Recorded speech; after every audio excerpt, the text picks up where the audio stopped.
Good afternoon, everyone. Today's topic, redefining success through our own lenses. Before I begin, I want to ask, how many of you feel that you are not yet successful? That you are not yet successful. So exactly what success are we talking about?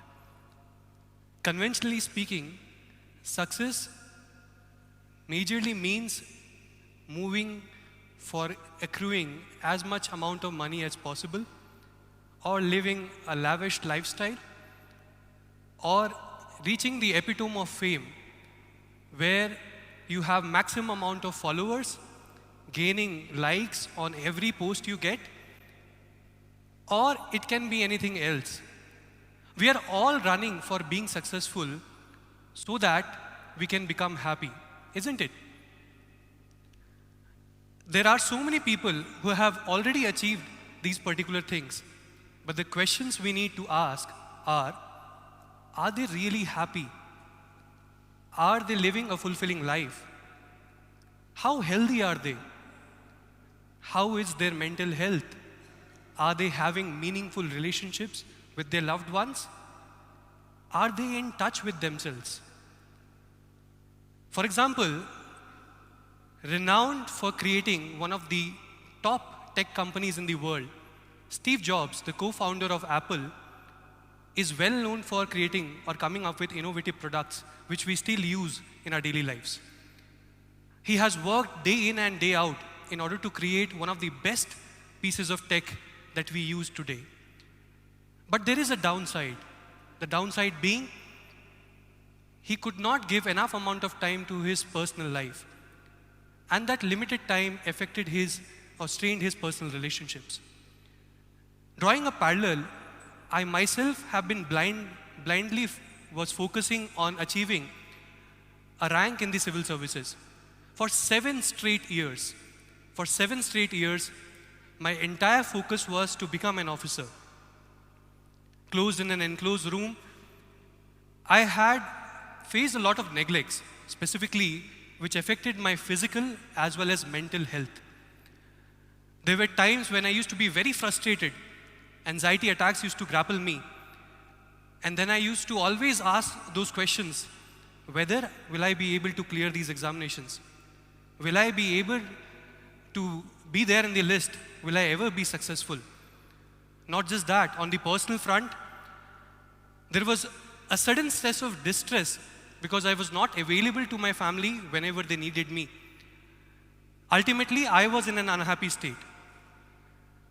So why then are we still running after the conventional definition of success? If it is not making us happy, it is time to introspect. It is time to introspect, and one of the primary reasons is supposed to be the confirmation bias. Whenever we try to portray our social image, we are mostly focused on fulfilling the societal needs instead of our own happiness. And we get the self-worth and validation from what the majority thinks, isn't it? For example, we all have went out for trips, roaming around throughout India or going internationally. You see, when we go out for trips, our focus is mostly on clicking the perfect picture with the perfect view, isn't it? And it doesn't end there. We then go on to post that picture on several social media handles, waiting for those hearts, waiting for those likes, waiting for those comments. Right? Along with that, whenever we have seen that today people spend huge amount of money in having lavish weddings and giving up expensive gifts just to fulfill this social cause and create a social status. These are all classic examples of confirmation bias. Time to have a confession. I myself have been grappled in conforming to the social status. And these are the pictures which portray the same. getting the number of likes, the comments, and posting pictures just to get the social validation. Not just that, having lavish weddings and maintaining that social status. But then I realized this is not what I want to be. And I sat down and started asking those hard questions. Is it what? Is this the thing that is bringing me happiness? Is this what I desire in my life? Are we a captive of the social status or the social narrative of success? Or can we change it with our own thinking? Yes, we can. Surely we can. And this is how we do it. First and foremost, we need to have a metric of success, a parameter for each one of us. And we can do that by jotting down what are our mental ladder of priorities. What do we hold very close to our heart? What is our most important priority? And then orienting our every choice, our every decision, our every action to fulfill those mental ladder of priorities. For instance, I could recall when I was in class 2, after securing good marks in the examination, my parents gifted me a basketball ring. I used to love playing with it. Day in and day out, I was very small. I wanted to put that ball in that ring. And every time I tried, I failed. I tried again next time. I tried again next time. And kept on failing. And one day, I finally put that ball in the basket. Achieving this thing, I saw a quote written on the basketball ring which said, "Before you say I can't, say I will try. Before you say I can't, say I will try." And that particular thought has even stayed with me till now. Taking cue from it, when I was preparing for my civil services mains examination, which was a very big thing for me, I went on, enrolled my name in one of the test series and wrote my first test. I could only score 29 marks out of 250. I was heartbroken. I thought my life is finished. I called up my father and said that I'm coming back home. I'm nowhere near any competition. How can I compete in these competitive examinations? That night I couldn't sleep. I kept on asking myself, is this what I want? Do I want to quit now or do I want to try again the next morning? I woke up and dedicatedly tried to find out what are my loopholes, what are my mistakes that I was committing, and started improving with each and every test. And the dividends paid off. The dividends paid off. I could clear the UPSC mains examinations. But when I compare it with my friends who used to always have a perfectionist attitude, they wrote their first test and they felt that they have achieved everything. Their growth stopped. Thus, my metric of success became refinement through iterations instead of aiming for perfection at the very first attempt. It was trying again and again and improving with each particular attempt. So you see, the first thing was creating our own metric of success. Now what about the second thing? We have to identify what values do we stand for. We all have a value system that we stand for. When I talk about the value system, how do we identify it? We have to pay very close attention to our actions. We have to pay very close attention to what thought process is going on in our brain. Because these actions and thoughts are linked intricately to our values. For me, these values included, firstly, it was maintaining a balance between the work commitments and the personal relationships, having meaningful relationships at a personal level. I always thought that just earning money and keeping everything else as secondary is not what I wish for in my life. The second important value that I held closely to my heart is loyalty and transparency to my life partner. Even today and every day, I share each and every thought with her. And it gives a sudden sense of comfort. It builds that trust in the relationship, making it more meaningful, making it having that depth each and every day. And the third important value is curiosity. I'm very excited as well as nervous, both at the same time, to try out new things. Because I know there is no failure. Either I will win or I will learn. And each and every experience has given me a lot to learn. And there are more such learnings yet to come. Now, it's very good to talk about the values. The third important thing comes, what if the value matrix that we hold is not right? What if the values that is core to us is not right? We have to evaluate it from time to time, yes or no? And when we do that evaluation, then and only then we will be able to find out what really brings us happiness. For me, in my relationship, I used to have this value matrix where I used to love peace and harmony in the relationships. Always used to run away from fights. Whenever there was anger involved in any fight, I used to remain silent and observe and not react at the moment. Though being emotionally intelligent helped me have a cordial relationship, but there was a catch. The catch was that I was not able to clear my head and heart. I was not able to speak out what I really meant to. And then I realized that I have to reevaluate it.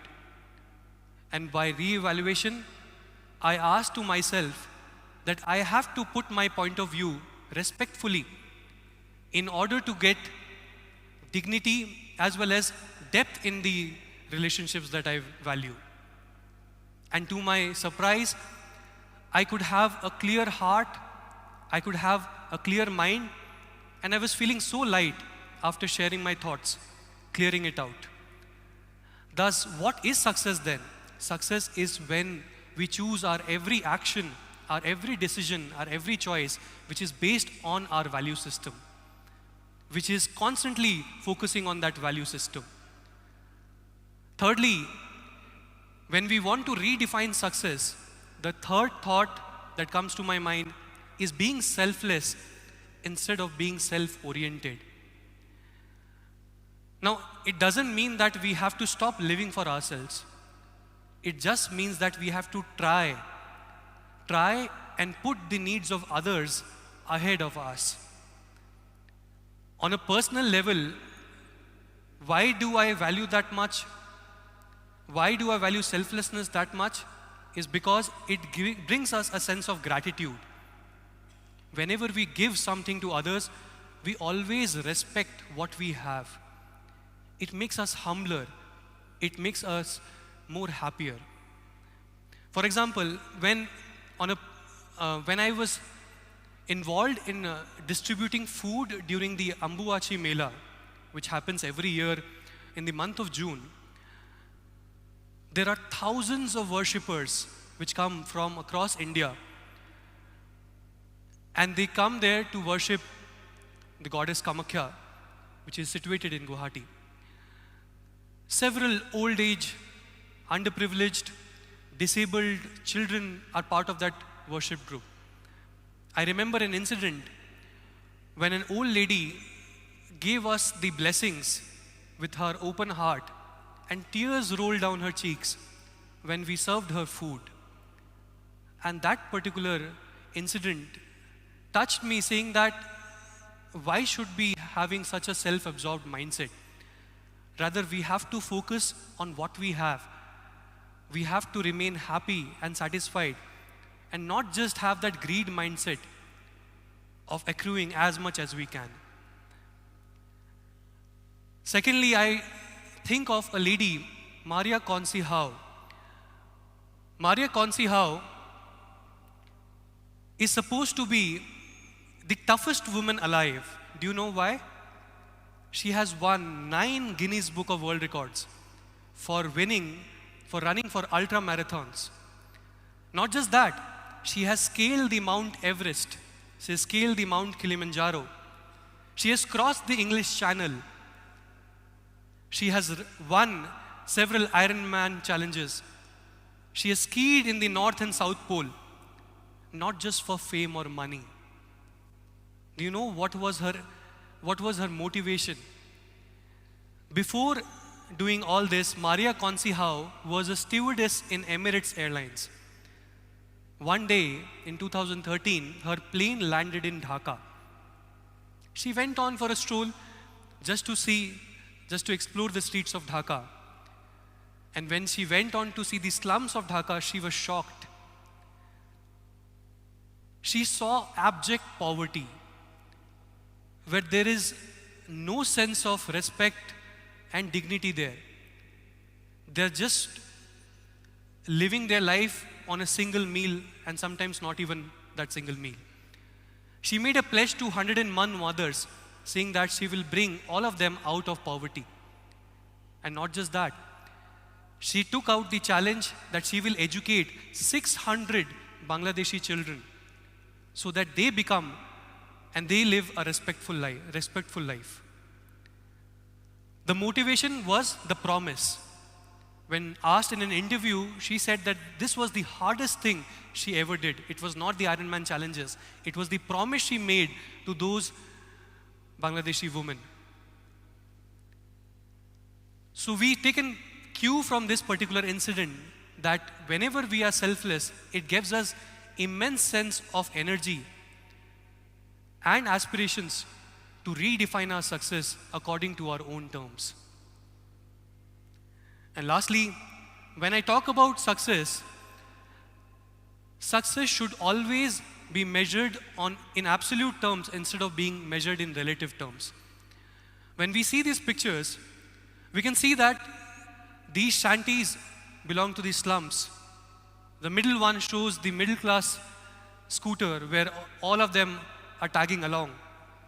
And the leftmost picture or rightmost picture shows the skyscrapers or the upper middle class or the upper class. Whenever we compare our life with others, we'll definitely be unhappy. Not just the comparison, along with the comparison, negative feelings like envy, like jealousy, like having a sadistic mindset where we become happy when somebody else's fall. But when we think or redefine success based on absolute terms, then and only then we can focus on the personal aspirations. We can focus on our personal goals, and we can become successful every day by improving from our earlier self. Every day we can become successful. And that is what should be the metric of success. Seeing absolute values to be above than the relative values.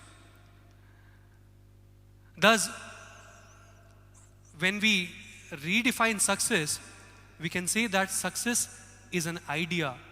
Success is a state of mind which varies from person to person, which varies with time, which varies with experiences, which varies with perspectives. Your perspective may be different, your family's perspective may be different, your society's perspective may be different, isn't it?